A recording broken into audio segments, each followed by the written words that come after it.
Hello everyone, in this video I'm going to show you how to add overlays to your videos or clips in CapCut. Well, this is very easy thing to do. So this is my video. I will just click on plus. So here you can see it is in my timeline. I can just crop the end age or whatever the video selection I want, right? So for example, I want only this, right? And here this is the another one. So I will just click on plus and it will be available here. Well, this is way too long. So what I will do, I'll just delete it. And for example, I will just click and hold and put it here, right?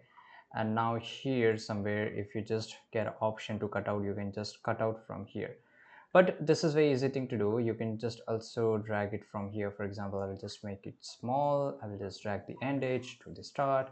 Right now it matches the selection of my Moldova clip. So this is my overlay. So I will select this clip. I just want to put it here in the bottom right side corner.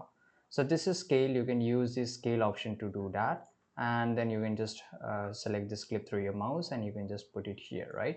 So in this way you can just do it. You can just move it anywhere, whatever you want.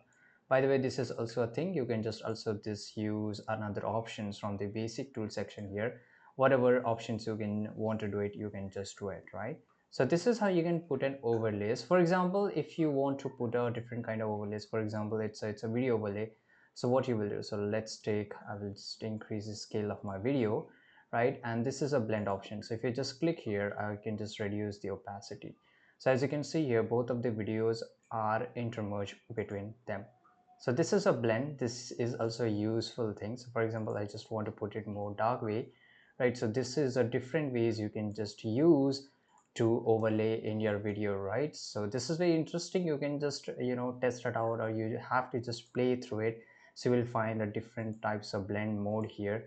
Same way, if I just turn off this blend, it will just go back. This is stabilize or something, right? So these are the major things which we use while overlay in the CapCut. So I hope you found this video very useful. Subscribe.